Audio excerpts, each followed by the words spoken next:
ကျမတို့အေးရှားတော်တော်များများကတော့အိမ်သားဆိုရင်ရေနဲ့သုံးကြတာပေါ့နော်အမေရိကမှာတော့သူတို့ကတီရှူးနဲ့ပဲသုံးကြတာများပါတယ်မနစ်ကထိုင်းကိုသွားလဲတဲ့အချိန်တုန်းကဒီလိုအိမ်သားလေးတွေကိုတွေ့ပြီးတော့အရန်သဘောကျနေခဲ့တာပါအမေရိကပြန်ရောက်တဲ့အချိန်ကျရင်ရှာမဲဆိုပြီးတော့မေ့နေတာဟိုတရက်ကမှအမတယောက်အိမ်သွားလဲရင်သူ့အိမ်မှာတက်ထားတာတွေ့မှတတိယလူပြန်ရှာကြည့်လိုက်တော့ဟုံတီပိုမှာဈေးချနေတာတွေ့ရပါတယ်။ဟုံတီပိုမှာအရင်တုန်းက300ကျော်နဲ့ရောင်းနေတာကိုအခု239ကျပ်နဲ့ရောင်းနေတယ်ဆိုတော့တော်တော်လေးတန်တယ်လို့ပြောလို့ရပါတယ်။သူက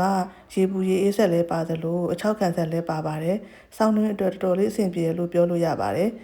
။ကမုတ်ခွေကိုအပူချိန်ချိန်လို့ရတဲ့အတွက်ရာသီဥတုအေးတဲ့နေရာမှာနေတဲ့သူတွေအတွက်တော်တော်လေးအသုံးဝင်ပါတယ်နော်။အရင်ဆုံးအရင်အိမ်သားအဟောင်းကအဖုံးကိုဖြုတ်ပေးရပါမယ်။သူ့မှာပါတဲ့ instruction အတိုင်းပဲလိုက်လို့ရှိရင်လွယ်ပါတယ်နော်အရင်တုန်းကအိမ်မှာရေပန်းကိုသုံးပါသေးတယ်ရေပန်းထက်ဆိုင်ရင်အခုဒီဟာလေးကပို့ပြီးတော့အဆင်ပြေတာပေါ့နော်ဒီညောင်တိတ်နေရေပန်း All you have is some change.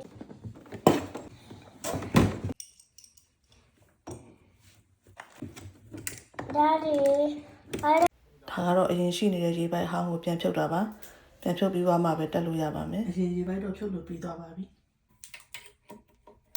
ဒါကတော့အိမ်သားအဟောင်းမူလေးတွေပေါ့နော်အကုန်လုံးဖယ်ပြီးတော့တန်ရှင်းရေးလုပ်ထားပေးပါပြီးရင်တော့မူလေးအသစ်ပြန်ထည့်ပါမယ်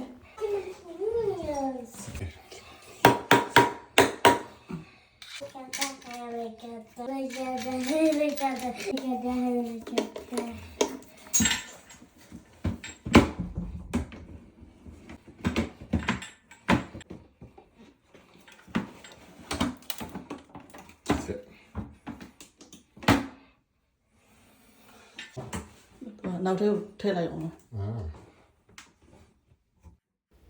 အပေါ်ကဂွေတက်ပြီးပြီဆိုတာနဲ့ရေပိုက်တက်လို့ရပါပြီရေပိုက်နေရာကိုတခြားလေးစစ်ပေးပါနော်ရေယိုတက်လို့ပါ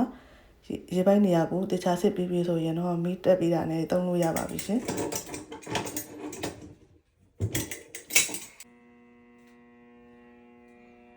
ရပြီပေါ့三角台面三角